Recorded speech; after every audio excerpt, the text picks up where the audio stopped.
Hi guys, and welcome to my CSGO Counter-Strike Global Offensive overview video. I managed to get a beta key for this, so I thought I would do a little video showing you all the settings and some basic gameplay and what they've changed. So if you haven't managed to get a beta key, you can sort of see what's going on. So this is the main menu, and you can probably hear that music in the background.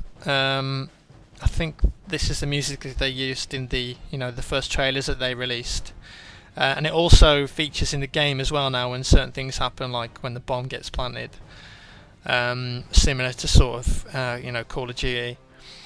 So we're going to start by looking at the options. First up, how to play. Now you can't actually click on this yet, but I presume that it's going to be like tutorials that they will add for new players. So if you've never played like CS before, which probably a lot of the console gamers which are going to play CSGO haven't, then there'll be a little tutorial there. Controller, obviously that's for your PS3 and Xbox controller support if you want to use a controller.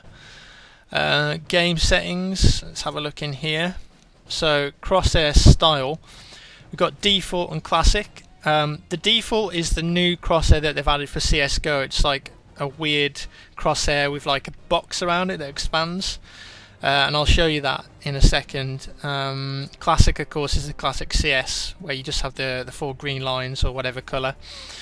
The crosshair colour, of course, like I just said, you can pretty much change that to whatever you like.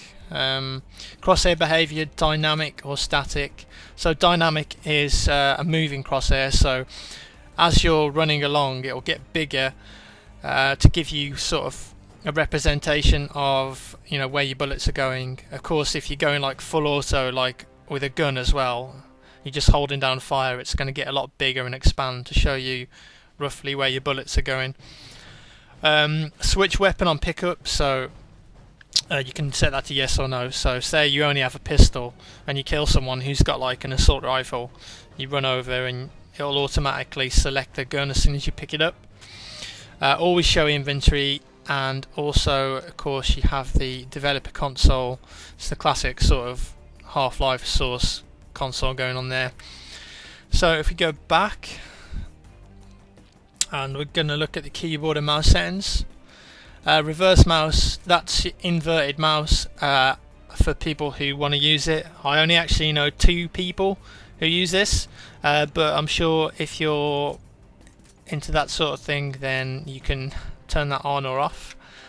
Duck mode and walk mode, you can have these on hold or toggle. So if you hold down the key you'll duck until you let go of the key, or toggle of course is you press the key and then you'll keep ducking or walking until you press the key again. Mouse sensitivity, so that's on the slider. You can change that as well classically with the console. So sensitivity, you can see mine set at 2.5.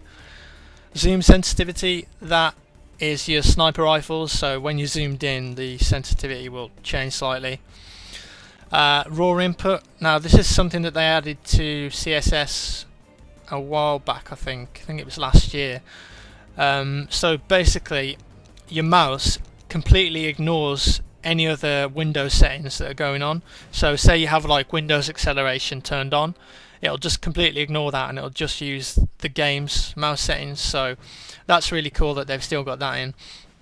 It's also got its own mouse acceleration, and this as well here, if you turn it on you can actually change the amount of acceleration, which is pretty cool if you use mouse accel. So we've got the other controls here, so your movement controls, reload, fire, all that sort of stuff that's sort of used in Counter-Strike.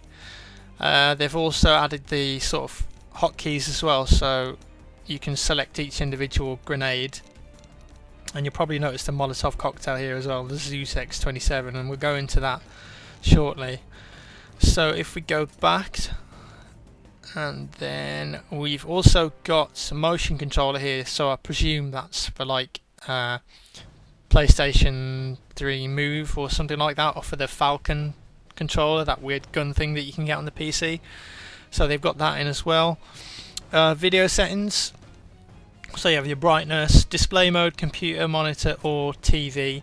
So I think if you switch it to TV, that just changes the gamma, so it might look better there. Play distance, desktop or couch, I don't really know what that does.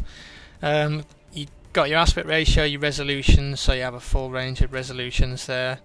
Display mode, full screen, windowed, laptop power saving. That's pretty cool as well, because if you're playing on a laptop, basically it's gonna introduce some power saving settings so you can play for longer, so it's not going to drain the battery as much. So if we go into advanced, okay, multi-core rendering, that is something they added to like Source Engine games, I think, when the Orange Box came out. So if you've got like a dual core or a quad core processor, it's going to make use of that, and the games, you're going to get more frames per second, the game's going to be smoother. Anti-aliasing, of course you can change that. Filtering mode, so not really, you know, maybe they're going to add more options in here, but this is all they have at the moment. So if we go back now, and audio settings, just got the classic master volume and music volume there. You can change the speaker configuration here as well, also the sound quality, and enable voice, and this just uses the Steam voice thingy. So if I click here, where is it? Second. Mix setup, here it is. So that's just your, you know, your voice settings that they use on Steam, and I think they've just sort of transferred that to the game. So yeah, that's pretty much it for the options video. In the next video we'll be looking at the gameplay types, the maps, the new buy menu that they've got, and also some of the weapons and how they sort of react when you're firing them. So yeah, hope you enjoyed the video, and make sure you check out the next one.